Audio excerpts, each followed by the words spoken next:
हमको इतना ज्ञान होना चाहिए कि हमें क्या करना चाहिए, क्या नहीं करना चाहिए, हम कौन हैं, हमारा उद्देश्य जन्म का क्या है और उसकी प्राप्ति कैसे होगी। हम कौन हैं, हमारे जन्म का उद्देश्य क्या है और उसकी प्राप्ति कैसी होगी। ये सबसे पहले भगवत प्रेमी महात्माओं का सत्संग। भगवत प्रेमी, अगर भगवत प्रेमी महात्माओं का सत्संग ना मिले तो इन चारों प्रश्नों का उत्तर नहीं मिल सकता, क्योंकि हमारी बुद्धि इतनी पवित्र नहीं है कि शास्त्रों के सिद्धांतों को समझ सके। तो उनकी पवित्र बुद्धि जब हमारी बुद्धि के योग्य शब्दों में सुनाते हैं तो हमारी समझ में आ जाता है। इसलिए भगवत प्रेमी महात्माओं का संग। दूसरा, मेरी भी मृत्यु निश्चित है, मेरा भी शरीर छूटेगा। दूसरों का फूंकने जा रहे हैं तो हमको एक चिंता हो जानी चाहिए कि मेरी भी मृत्यु होगी। कब होगी, कैसे होगी, कौन सी दुर्घटना घटेगी, इसका कोई पता नहीं। इसलिए हम अपनी मृत्यु पर विजय प्राप्त करने के लिए भगवान का भजन करें। मृत्यु भजन कराती है। जब मृत्यु का भय आता है तो भजन होता है। अपने लोगों को तो सावधान करने के लिए हर समय गार्ड मिल गया है। ये किडनी जैसे असाध्य रोग है, ये हर समय कहती रहती मरोगे, भजन करो, इधर उधर मत देखो, मरोगे, कभी भी मर सकते हो। बड़ी कृपा भगवान की, हर समय पीड़ा याद दिलाती रहती है, भजन करो, भजन करो। तो हर समय विवेक से जागृत रहो कि तुम्हारी भी मृत्यु होगी, तुम्हारा भी शरीर छूटेगा। तीसरी बात, शास्त्रों का नित्य स्वाध्याय करो, चाहे एक पेज ही करो। 2 श्लोक ही अर्थ सहित पढ़ो गीता जी के, 2 श्लोक श्रीमद् भागवत के पढ़ो, 2 दोहा के बीच की सब चौपाई अर्थ सहित पढ़ो, शास्त्र स्वाध्याय करो। चौथा, संसारी पुरुषों के बीच में बैठ करके हंसी मजाक प्रपंच की बातें ये छोड़ दो, कुसंग छोड़ दो। जाके संग कुमति मति उपजय करत भजन में भंग तजोरे मन हरि विमुखन को संग। इससे तुम्हारे प्रश्नों का उत्तर हो जाएगा। तुम्हारा इस संसार में आने का क्या कर्तव्य है, तुम कौन हो, जो तुम्हारा लक्ष्य क्या बना, उसकी पूर्ति कैसे होगी, इन 4 बातों से हो जाएगी। भगवत प्रेमी महात्माओं का संग, अपनी मृत्यु का चिंतन।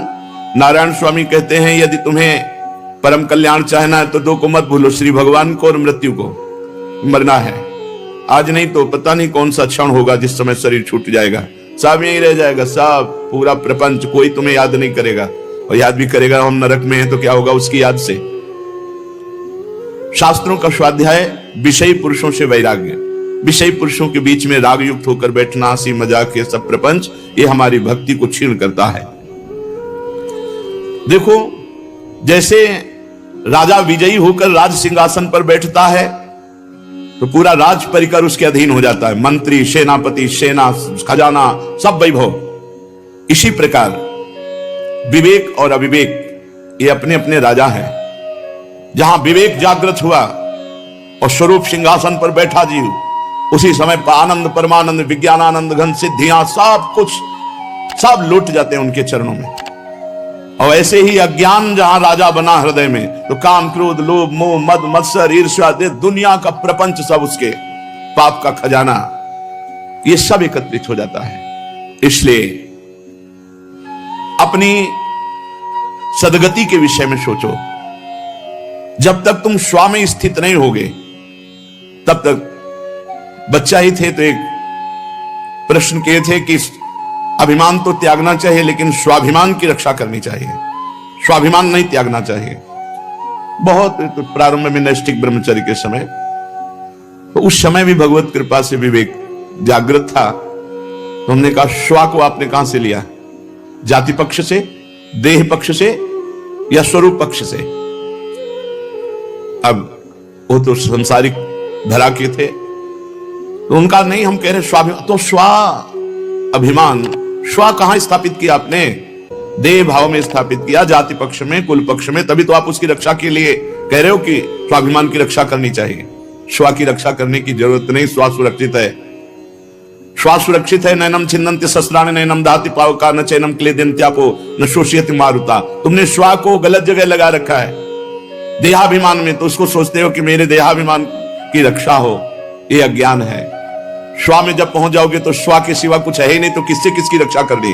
एक ही आत्म तत्व है। आत्मा अनेक नहीं है। आत्मा अनेक जो देखता है वो अज्ञानी है। शरीर अनेक है, आत्म तत्व एक है। जैसे करण अनेक है, पंखा, हाइलोजन, एसी, माइक, लेकिन सब में बिजली का संचार एक ही है। ऐसे ही स्त्री पुरुष जड़ चैतन्य ये सब शरीर अलग अलग हैं, लेकिन परमात्मा आत्मा इनमें एक है। जो ये जानता है वो किससे किसकी रक्षा करेगा, कहां किससे अभिमान करेगा। तो अज्ञान अविवेक, इसी को नष्ट करना साधना है। विवेक ज्ञान, इसी को जागृत करना परम सिद्धावस्था है। जो 6 घंटे माला जपता है पर वो विषयी पुरुषों का संग करता है, मनमानी विषय भोग की चेष्टा करता है, तो उसका प्रकाश नहीं होगा 6 घंटे भजन का। बड़ा भारी प्रभाव। बाबा तो लिख रहे हैं कि सब मिट्टी हो जाएगा। 6 घंटे भजन करता है, इसके बाद सोचता है यार भजन से पाप तो नष्ट हो जाएंगे, मनमानी पापाचरण कर लेते हैं, मौज लेते हैं, मस्ती लेते हैं, सांसारिक। तो बाबा कह रहे हैं उसका 6 घंटे का किया हुआ भजन सब मिट्टी पड़ जाएगा, प्रकाशित नहीं होगा। विपरीत भावना का त्याग करके यदि थोड़ा भी भजन किया जाए तो वो अखंड भगवत स्मृति की तरफ ले जाएगा। और 6 घंटे भजन किए फिर मनमानी आचरण किए तो लाभ नहीं मिलेगा। इसीलिए लोग कह देते 20 वर्ष से भजन कर रहा हूं, लेकिन भजन का कोई प्रकाश तो हो ही नहीं रहा, तो मनमानी आचरण कर रहे हो। यदि तुम भगवत प्राप्ति करना चाहते हो, जाति पक्ष, शरीर पक्ष, इंद्रिय पक्ष, मन पक्ष, इनमें मत फंसो।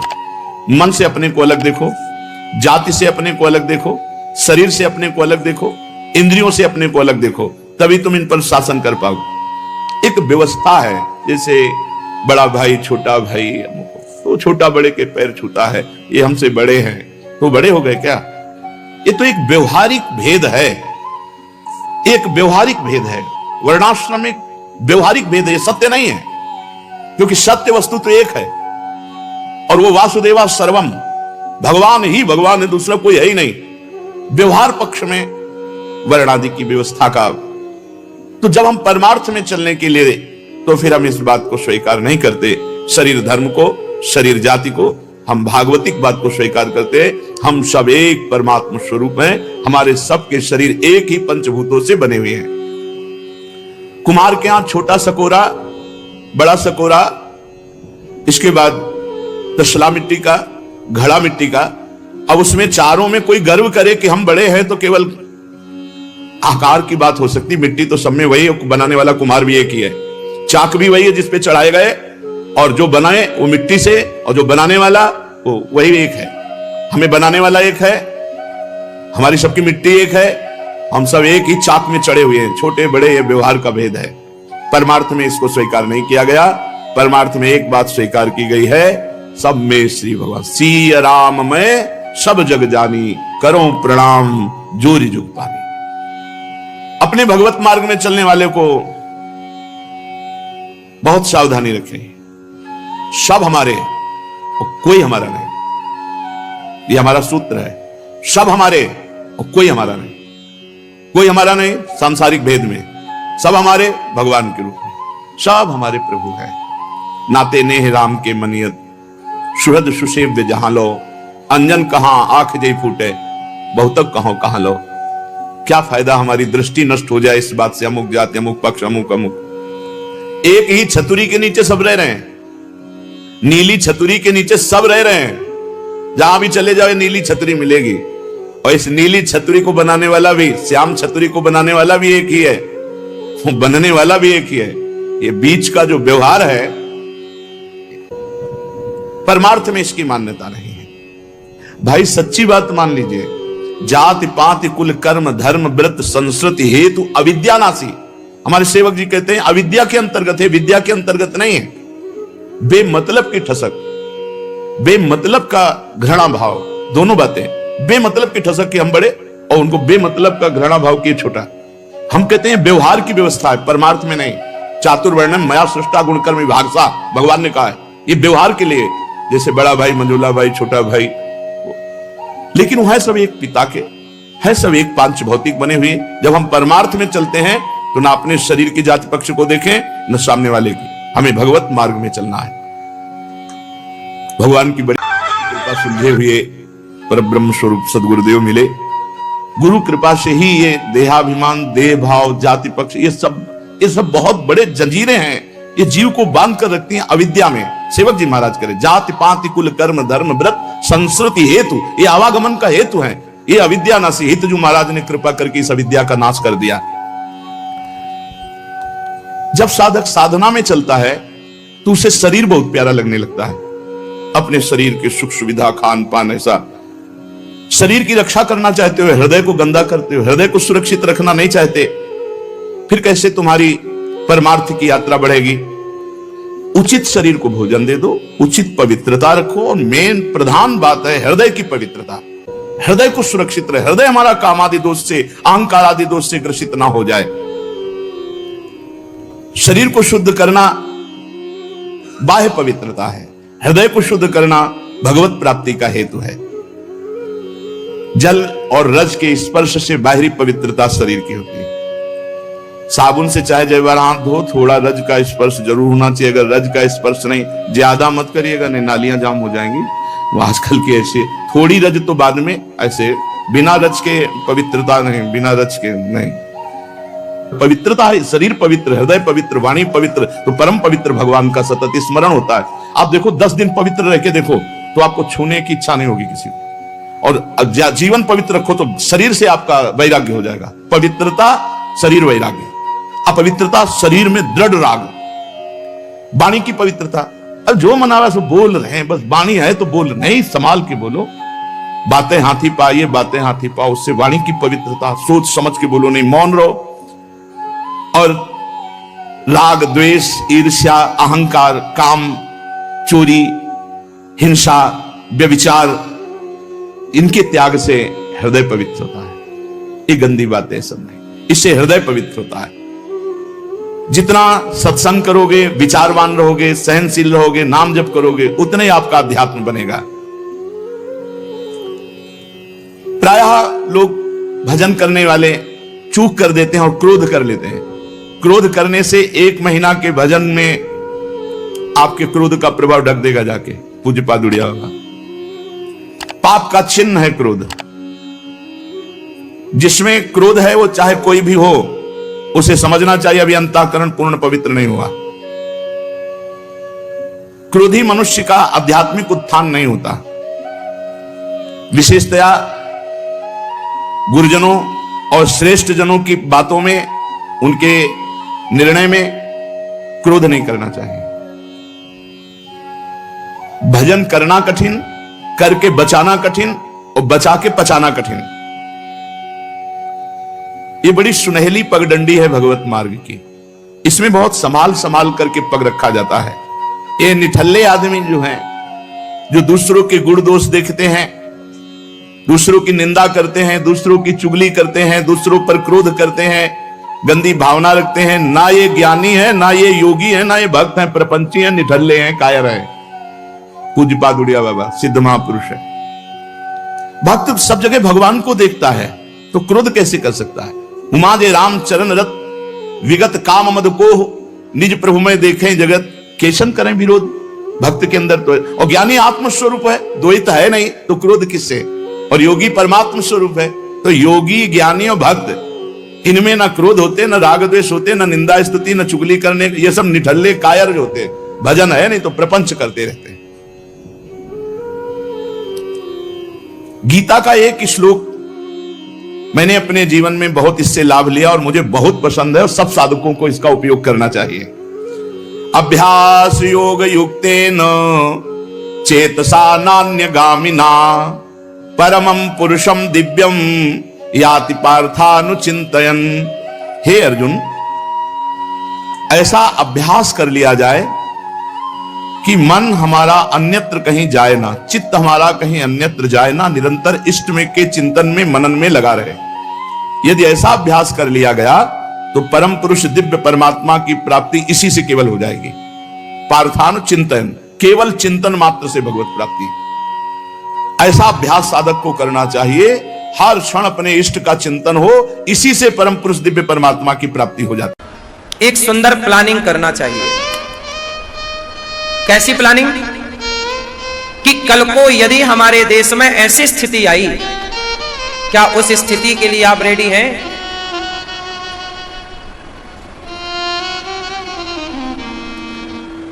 आपके घर में आज कमाने वाला है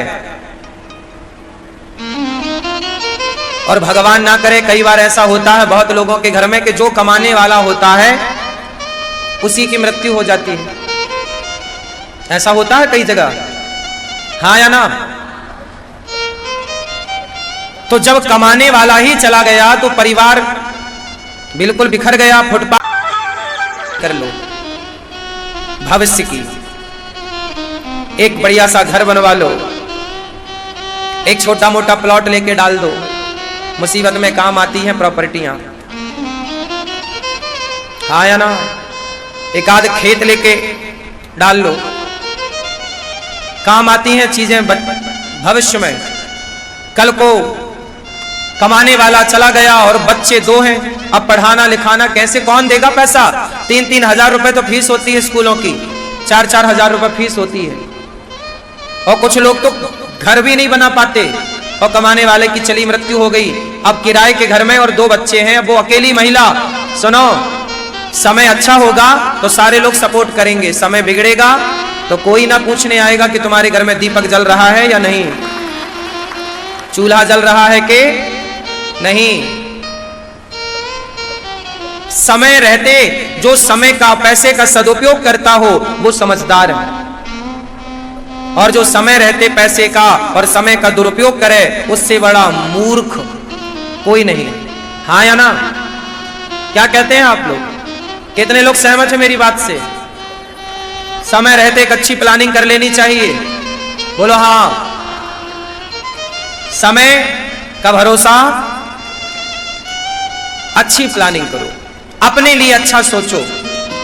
आप ये सोचो कि आपके शराब पीने से आपका क्या फायदा है।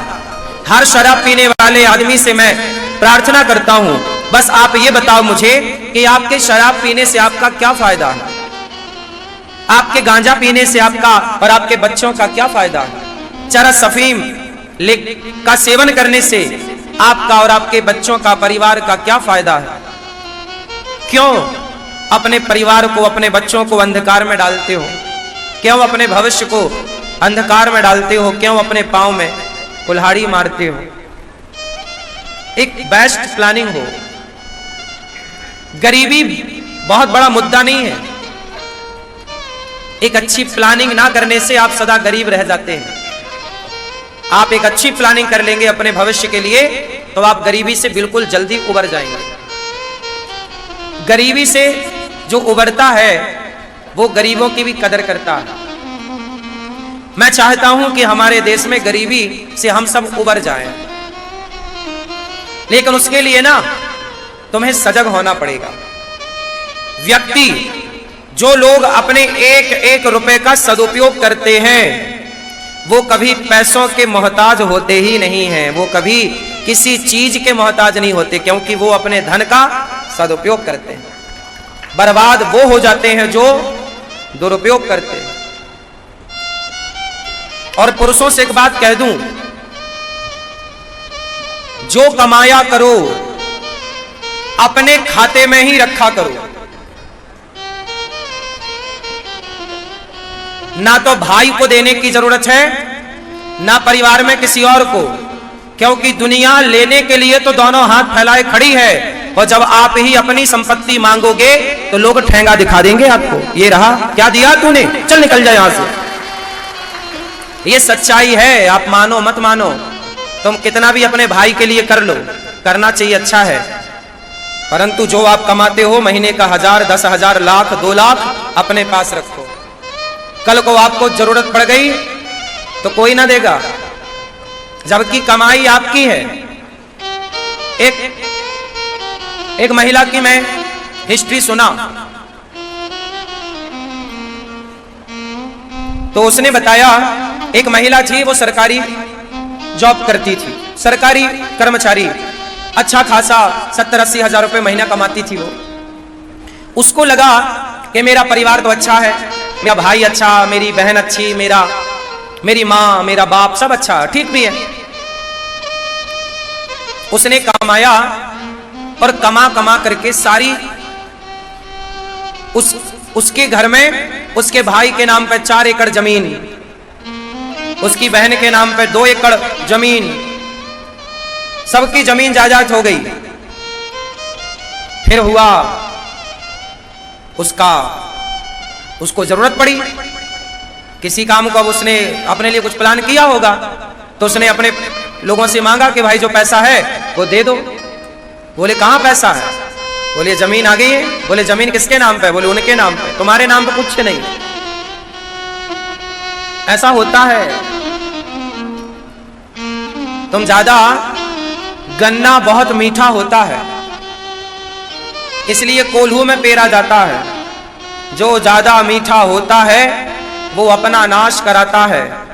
देखो तो मीठे गन्ने को कोल्हू में पेरा जाता है। इसलिए हम आपसे सिर्फ इतना कहते हैं, अपनी कमाई अपने बैंक में रखो। आप जो भी चीजें खरीदो अपने नाम पे करो, वरना दुनिया लोन आपके नाम पे देती है, वस्तुएं अपने नाम पे कर लेती है। ऐसे ही होता है। चुकाओ तुम, मौज उड़ाएंगे वो। कोई भी कैसा भी हो सकता है आज के युग में। आज के युग में पैसे के लिए कोई भी बेईमान हो सकता है। 1% छोड़ दो आप अच्छे लोगों को, हाँ या ना? आजकल पैसे के लिए वो ईमानदारी वाला जमाना, सतयुग चला गया जहां राम जैसे भाई होते थे, चला गया त्रेता द्वापर। अब तो कलयुग है। अब तो भाई भी पैसे के लिए भाई का मर्डर कर देता है। अब तो बेटा भी पैसे के लिए बाप का मर्डर कर देता है। आजकल तो माँ भी बच्चे को मार डालती है, हाँ या ना? क्या नहीं हो रहा है इस युग में? इसलिए जो कमाओ किस